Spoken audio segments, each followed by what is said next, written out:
Welcome to the latest episode of the Profitable Home Services Podcast. I'm so glad you could join us again today. I'm really excited to bring you today's guest.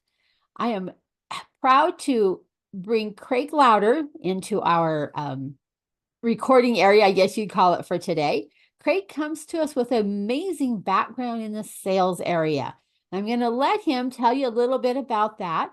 And while we're on it, he's got a new book that he's sharing with everybody. And here's his book called The Trusted Advisor Confidential. I'm already starting to get some sticky tabs down the side of it and just barely have just got it a couple days ago. So it's going to be an amazing tool to have in my own toolbox. And I know you're going to want a copy of it as well. Well, I'm going to stop right there and say, welcome, Craig. Welcome to the Profitable Home Services Podcast. Well, thank you, Diane. It's an honor to be here, and based on your audience, it brings back like old home week for me because I grew up in the trades with my father. Okay. Yeah, I grew up in the trades. I'm the daughter of an electrician.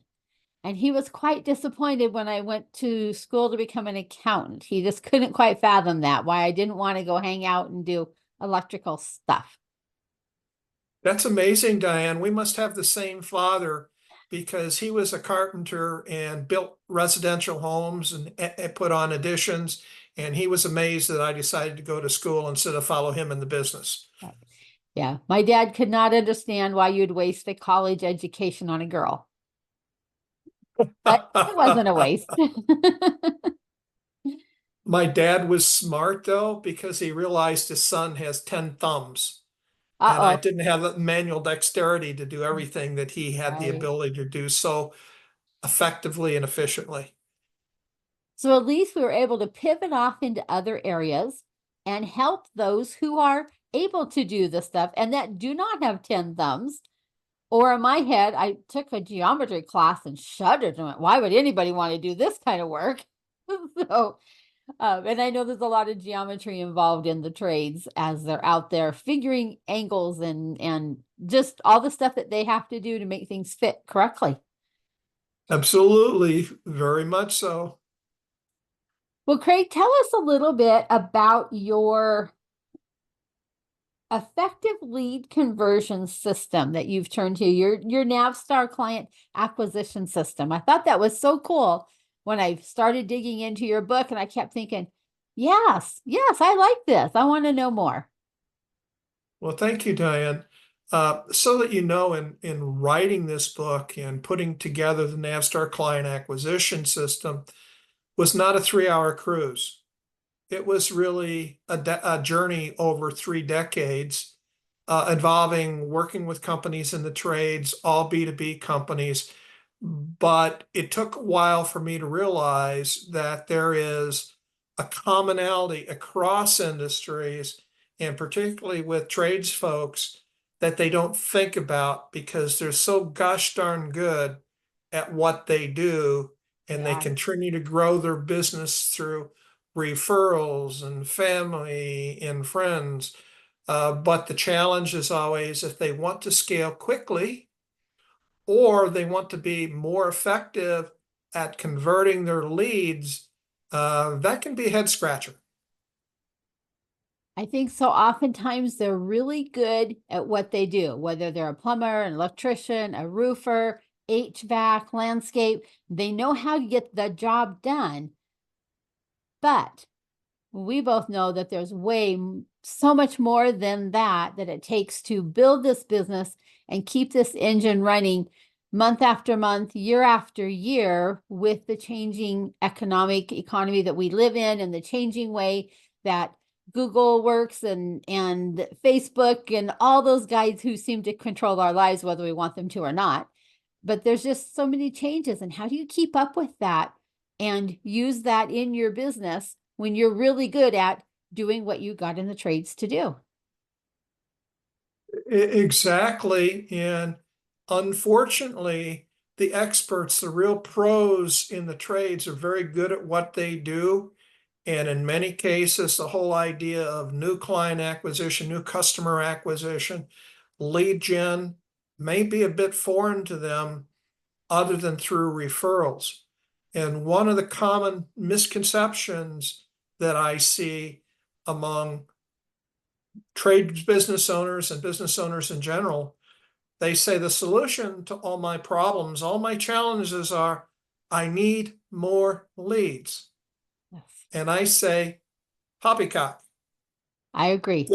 Get better at converting the leads that you already have and ensure that you have a lead conversion engine system in place before you turn on the lead gen engine. Because I say that's akin to going out to the water pump with a bucket full of holes in it and trying to fill that bucket with water.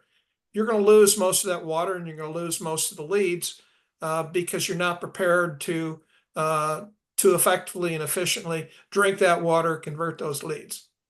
And I see it from the accounting side of all this, where I look at their P&L and I look at what they're spending on marketing, and you ask them, what is the ROI on these various types of marketing that you're doing? And half the time they look at me like, I don't know. Then why are you spending money there? If you know it works, then great, pour the fuel on the fire.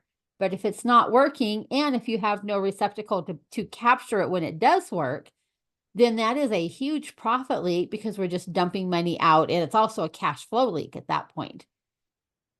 I agree with you 100%. And unfortunately, too many business owners are looking at top line as opposed to the bottom line.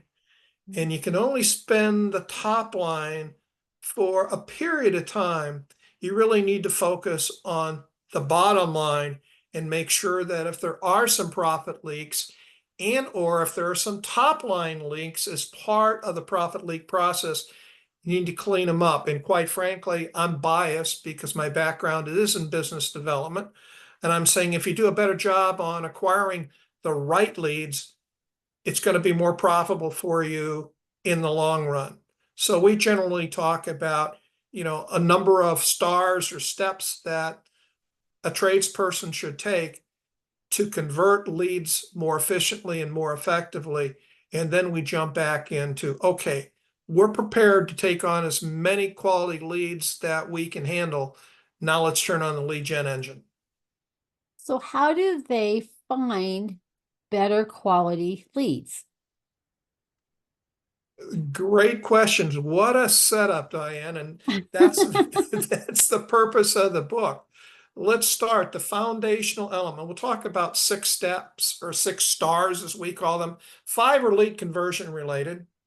1 is lead gen related. First one is targeting.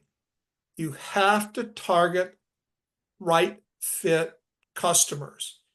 And too many folks out there, myself included at one time, all customers are created equal.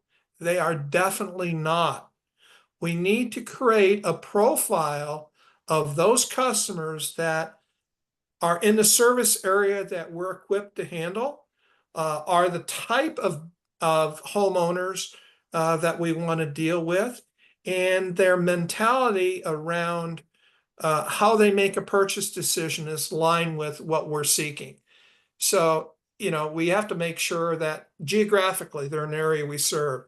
Demographically, are they of the age? Do they have the type of home or building that we desire to serve? Which means, do they really have the ability and willingness to invest in the solutions that we're providing them? And psychographically, how do they buy? Are they looking for low price? They shopping a bunch of people against one another? Or are they really looking for a trusted partner that they can go to when it comes to electrical, it comes to plumbing, it comes to roofing, whatever? And not only are we going to continue to do business with them, but we're going to become raving fans and we're going to tell anybody and everybody we know about them. And, the number one lead source of most businesses are referral. And if you look back at your customers over the last 3 months, 6 months that you've acquired, you'll find out that more than likely somebody has referred them to you. So once you define the audience that you want to have to go after, which is, we call it targeting, now you have to create a message which is star 2, that resonates with your target audience. You see that targeting is foundational. You can't develop a good, strong, compelling message unless you know who your target audience is. Your messaging, in turn, based on your target audience, you need to know where they go find information about the services that you provide. So you're right where they're shopping, where they're going to find information about you. And you need to make sure that when you're developing a message for your audience, that what they're seeking to achieve, to receive, is very important to them, and that you do it extremely well. But there's something out there called competition. So we're not alone. And I think we all know that. So we need to come up with a message that's important to your customer, that you do extremely well, that your competition can't do. Even if they claim they can do it, you've got proof points or stories that you can tell about a similar customer that you worked with, or that customer is going, yeah, he or she gets me. This is what I'm looking for. So we need to be speaking their language, saying things in the way that they would say it, so they feel like that we get them. Yes. So effective messaging contains 3 points. You have to have 3 points. It's like a three-legged stool. Three-legged stool will not stand up on one leg very well, and it won't stand up on two. So we have to come up with 3 points of distinction that separates us from our competition. It needs, as you said, Diane, to be presented from the customer's point of view and not the provider or the seller's point of view of, in other words, we are the world. People don't care. And thirdly, it needs to be simple, so simple that a 12-year-old can write it on the back of a napkin. Your message needs to be very direct, very emotional, and very simple. I always laugh. My husband and I are not big TV watchers. When we turn on the TV and you watch a commercial, at the end of the commercial, we look at each other and shake our heads and go, what was that about? An example of missing the mark completely. Now, maybe somebody who's in on the buzz of that product understood it, but the rest of us are like, I don't even know what that was. So we don't want to do that when we're trying to get our message out there. We are TV is a little bit different than the audience we're talking about on this call. There's one called image advertising. That's the Nikes, the UPSs, whatever. They got millions of dollars to spend on advertising. I don't know about you, but I don't have that kind of money, and I'm sure your participants here, your attendees do. So we're in a direct response advertising business, meaning that we need to create awareness that we exist, generate interest in what we do and the way we do it, create desire, and then finally, and most importantly, provide a very simple, easy to follow CTA or call to action. That's direct response advertising. We want people to take action because of what they heard. They said, this is different. I should call this person. I need to engage them. And that's coming even more important because more and more people are shopping online, which we're going to get into, at another time.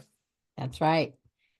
So we've got our message, we've got our call to action. What happens now when the phone rings and we have to now have somebody in our organization takes that call? What do we do then? Great question. That's star number 3, client acquisition or lead conversion process mapping. So we need to choreograph the dance between outbound call or inbound call on who's going to do what, and to provide a process of which we're going to convert that lead into a paying client. And there's typically 3 types of lead conversion process maps.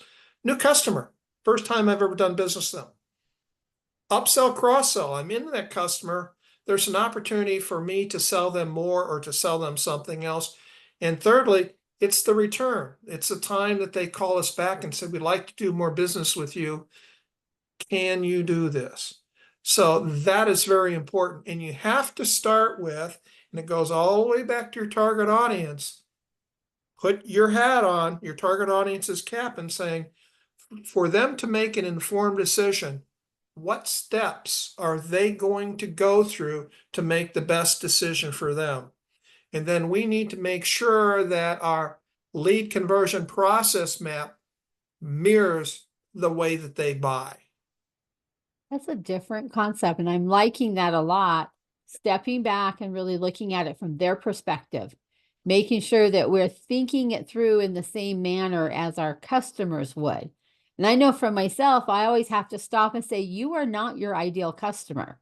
So that might need to reach out to somebody else who is closer to that ideal customer and get some feedback from them, because I might process something completely different than somebody who is a homeowner who is not sitting in a professional field, has had a lot of training. And so, they're different. I have that curse of knowledge. And so you want to find somebody who doesn't have the curse of knowledge so much and get their input.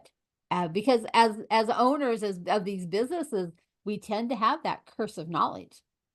We've been in it long enough. We know the supposed buzzwords to say, and we need to step back and get another perspective on that. Diane, you nailed it. And if the world is not changing, I will hear things like, this is the way I've always done it. This is the way I'm going to continue to do it, until the comment is made, well, this is the way we always, but it's not working now. What do I do? And everything needs to be based on how your target audience buys. So I like to say, it's like we're going down in a 4-lane highway. My prospect and I were going down the same side of the road at approximately the same speed. Maybe we're a little bit in front of them, but we're going down the road together. And we're having a collaboration. We're having a conversation about taking them to a point of, I need to do this, but I don't know what I need to buy. I don't know who I can buy it from. And I don't know who is the best person that I should bring in to do this work. And so then we're able to step in and show them why we would be the best choice potentially for them. Yeah, and that gets back to your messaging. Right. Because your messaging needs to resonate with your target audience. And messaging, and I should go back to targeting, we're really targeting 3 categories. Number 1, our prospects. Those entities, those people you want to become your customer. 2, the buyers themselves. If you're working in a home environment, who makes the decision?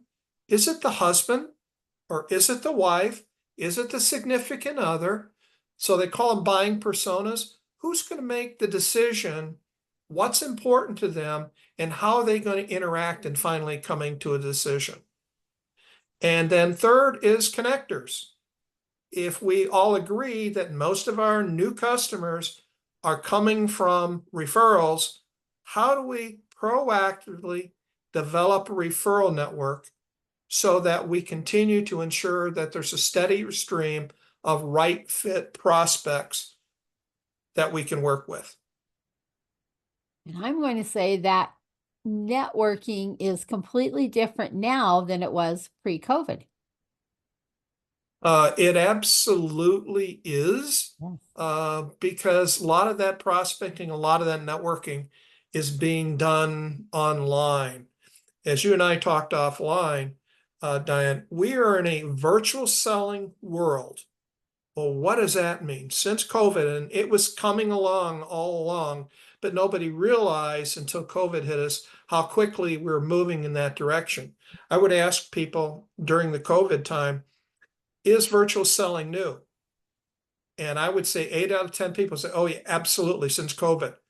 Have you heard of the sales catalog? Have you heard of door-to-door salespeople? Remember the old Kirby guy? Yeah. Or gal? Remember Ron Popeil with the Vegematic and the Pocket Fisherman? anything that's a catalog or a newspaper, that's all virtual selling.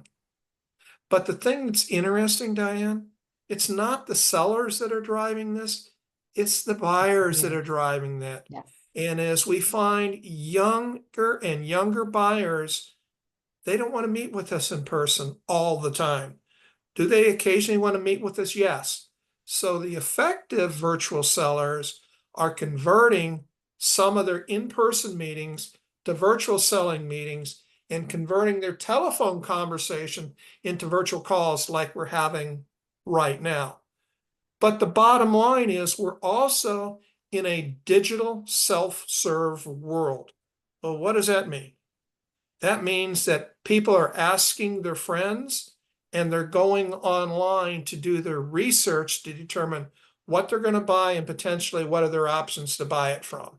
So if you're not where those people are at and you're not coming up with a compelling message, so it's getting right back to targeting and messaging, chances are you're going to miss opportunities because people do not know you exist.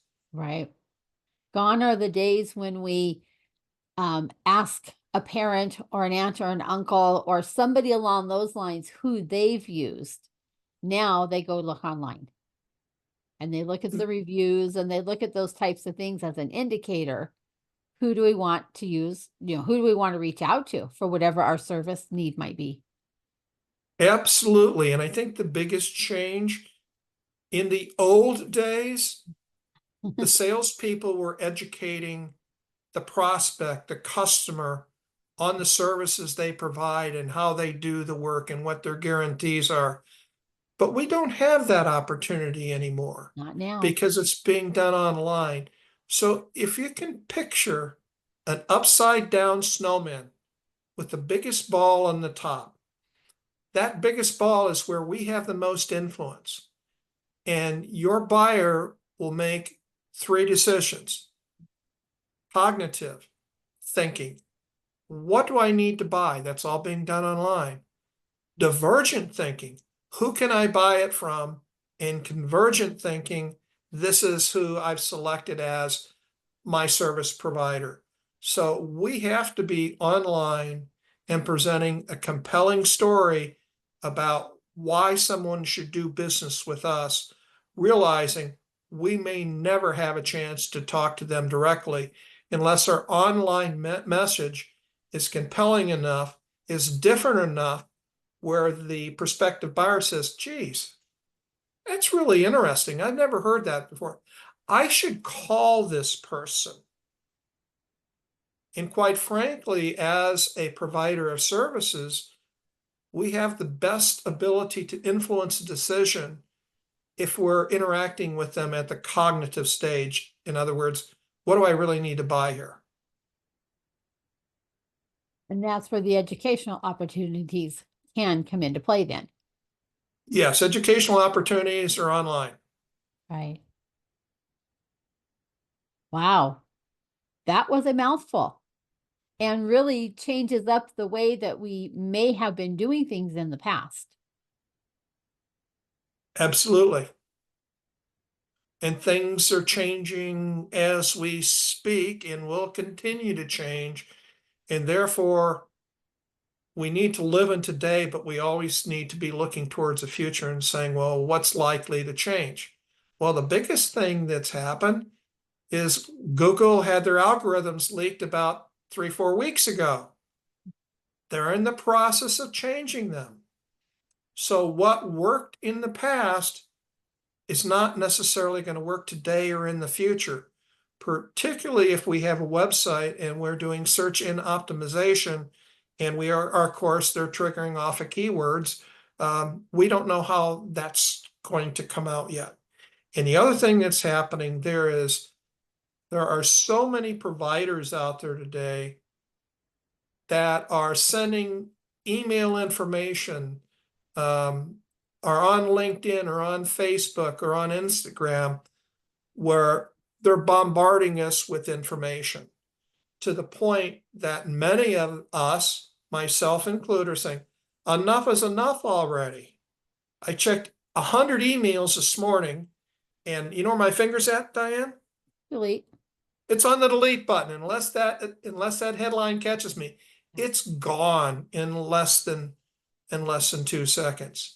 I bought a piece of software. I'm gonna say like a $47 piece of software a couple months back. And I am now getting somewhere between 50 and 100 emails a day from this company. I'm ready to say, I don't care about your software. It may be amazing. I don't know. I'm tired of your emails. Unsubscribe.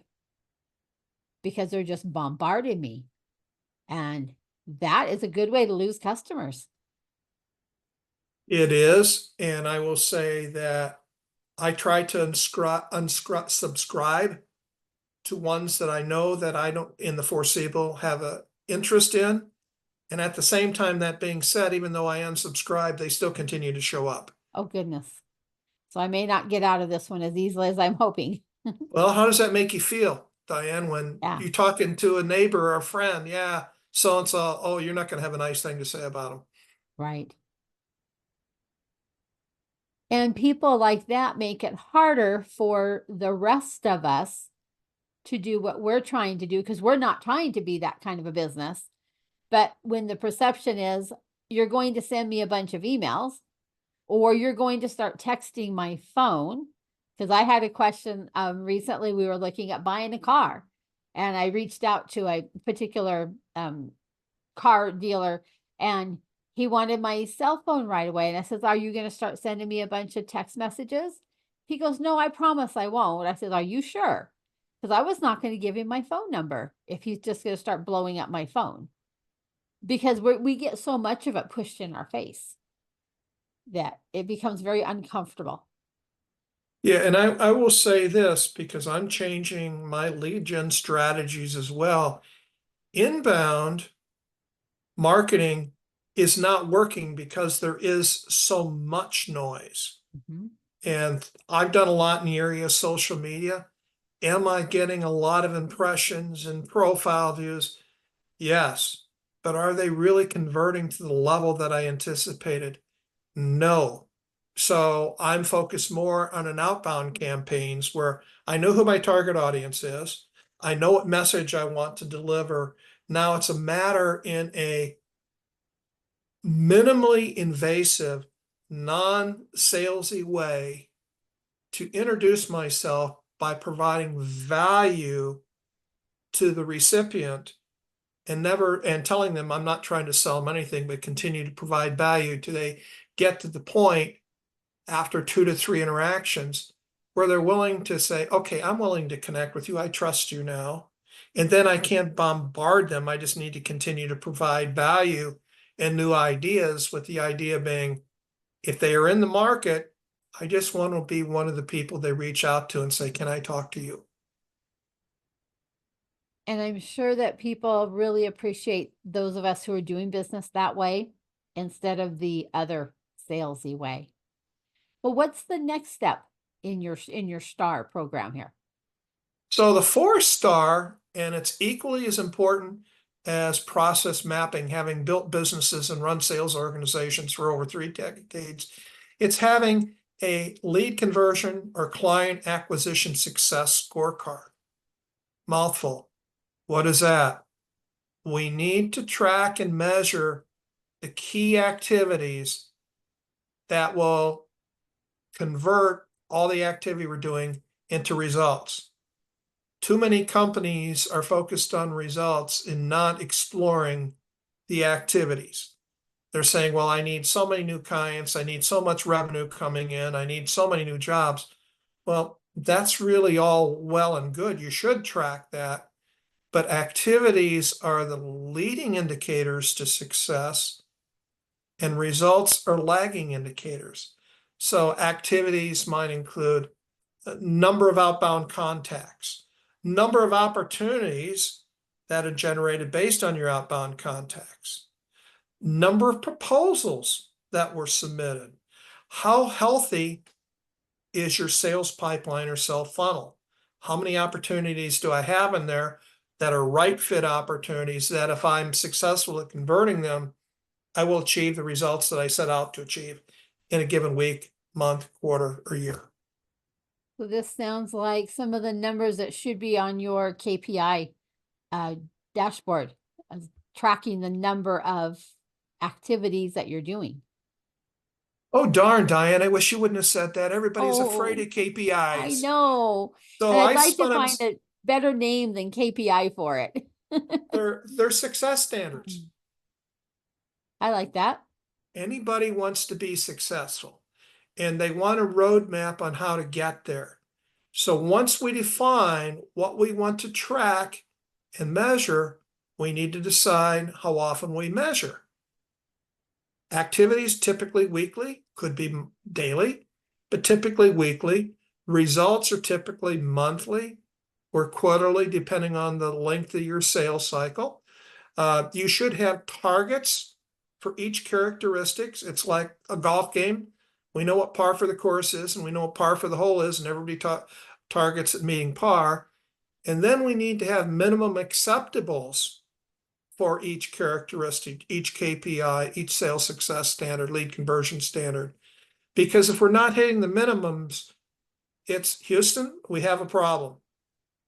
We cannot continue like this. We're not going to generate the results that we're seeking. What do we need to do differently? Is it more activity, improving the quality of the activity that we're generating? But the whole idea is we're looking at conversion process from one step or one metric to the next metric, all the way down to the bottom. For example, I'm highly targeted in who I talk to. My messaging is targeted. I have mapped lead conversion process maps. I have sales success standards.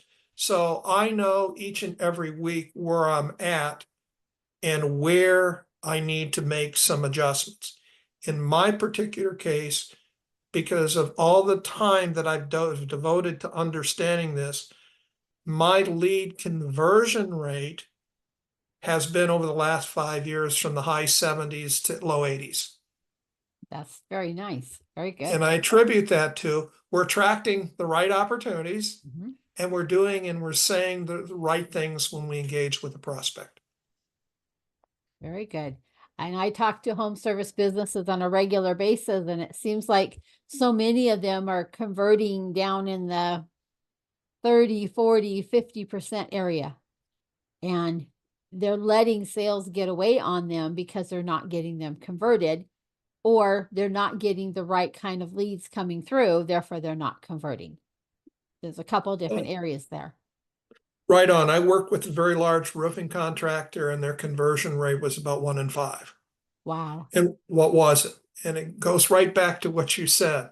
Is number one, they were investing too much time on opportunities that were not the right fit for them. Therefore, their conversion rate was lower and they were spending on time on opportunities that they did not have a chance of converting.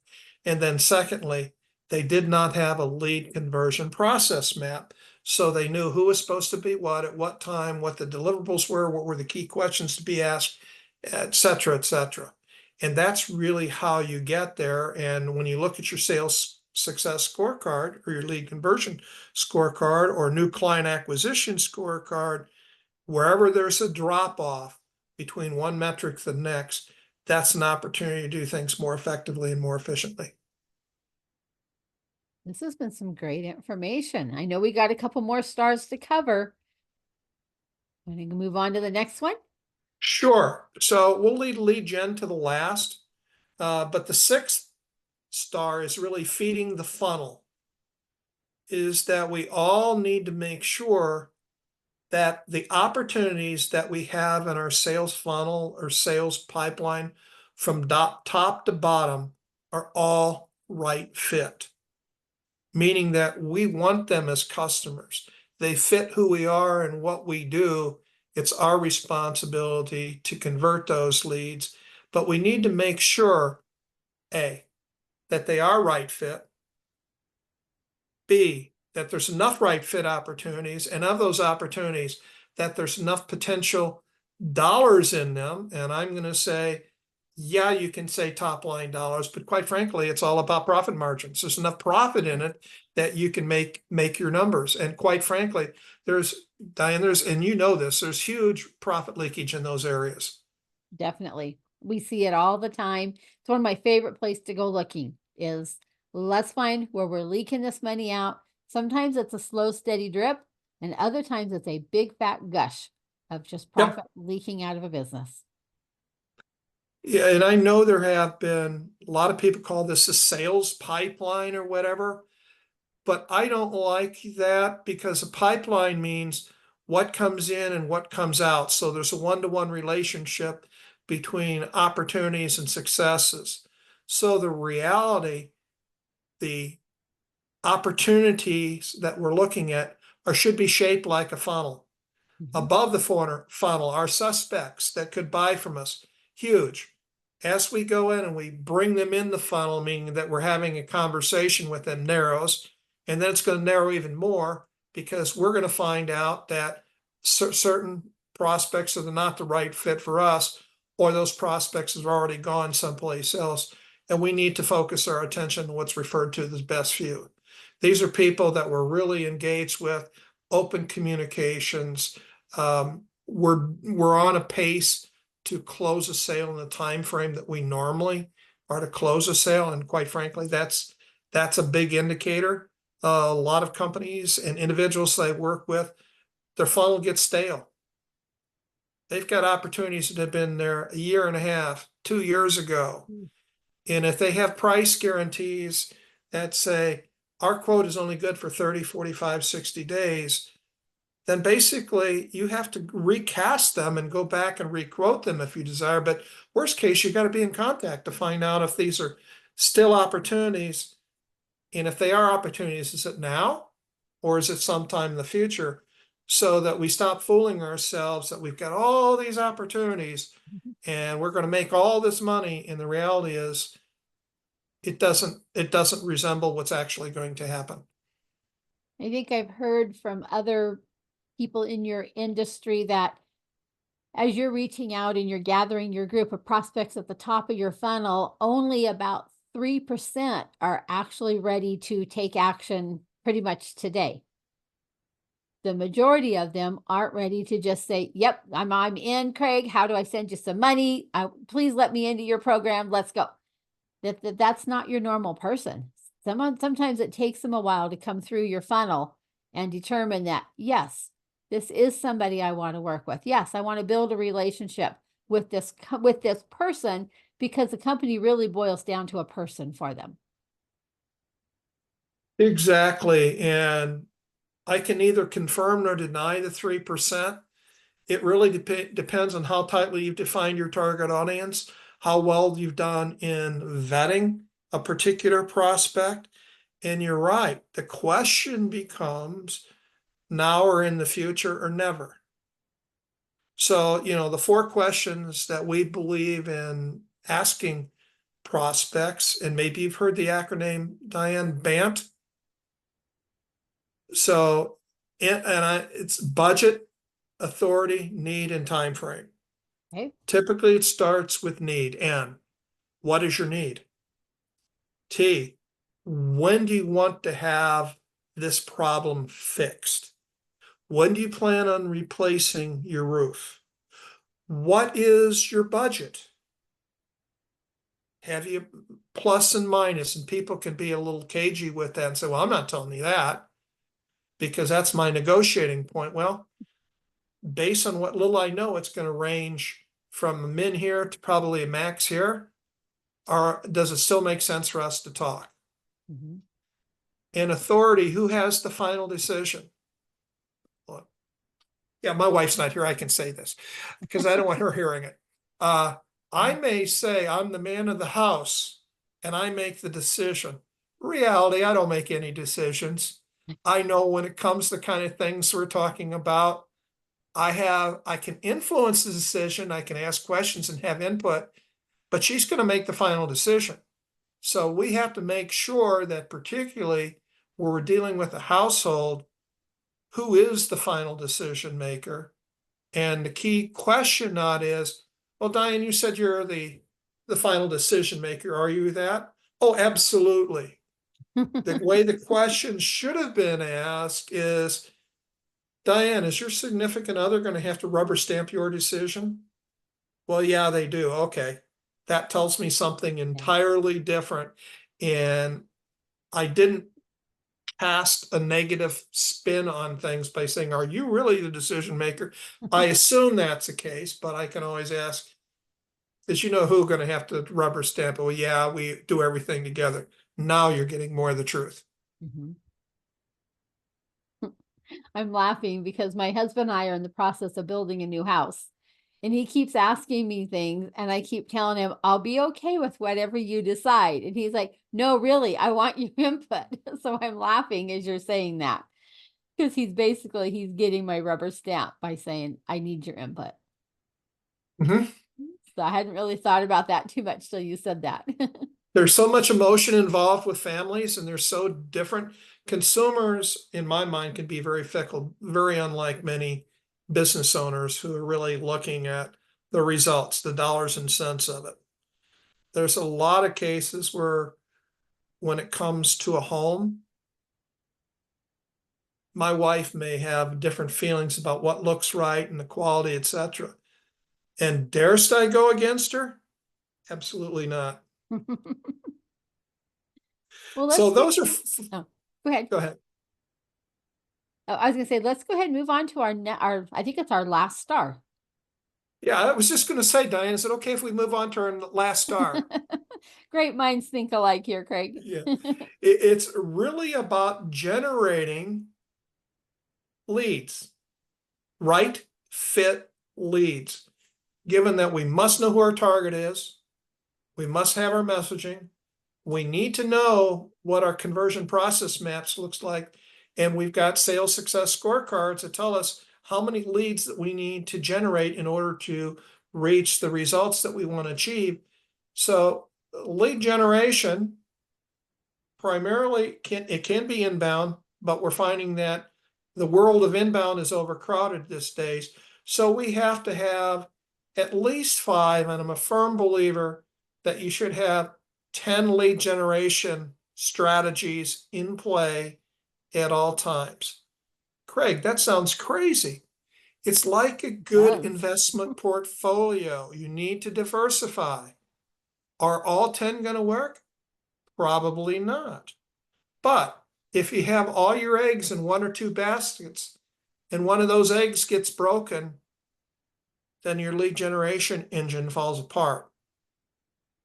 So the whole idea is to have a series of strategies that are always a work in process, and you're doing what they call A and B testing. We'll do it this way versus this way and see what kind of response we get. And as you had said earlier in the conversation, we need to make sure that these lead generation investments in time and money pay for themselves and they're not a cash drain. Therefore, we need to be able to calculate return on investment and payback periods in order to determine which leads that we should pursue. My belief is continue to do the ones that are generating a positive ROI, assuming that you don't have so many that you need to focus on the ones that provide better ROI. Stop the things that are not working, or third, take a look at why they're not working and make some changes to it. But don't continue to do things that don't work. And some of the things may be counterintuitive. I had a pharmacist as a client a number of years ago, and I suggested to him, have you ever thought of serving coffee in here? Because he had told me that it takes about 30 minutes to an hour to fill a prescription. Guess where the pharmacy was at? Just like they all are, in the back of the store. Did you ever thought of serving coffee? He goes, are you kidding me? You want me to have all these people hanging around my store? Yes. They're more than likely to buy something else than if they came in for their prescription and then walk out the door. And I bet you it took him a bit to wrap his head around that, didn't it? It took him a little bit. You could see his eyes, there was a state of confusion, which was saying, geez, I never really thought about that. which ended up in less than a half minute. Maybe I should give that a try. Okay, how much does a cup of coffee cost you? Let's figure it out. Talk to your accountant. How much, if somebody's coming in for prescription, take a look at how many SKUs that they actually buy when they leave the store, and what's the additional profit that's generated from those additional items being purchased. We know they're in there to get the prescription, but the insidious thing is they're in there for prescription. They may come to your store because they can buy other things. Right. And while they're there, they'll pick up something else. Exactly. Yeah.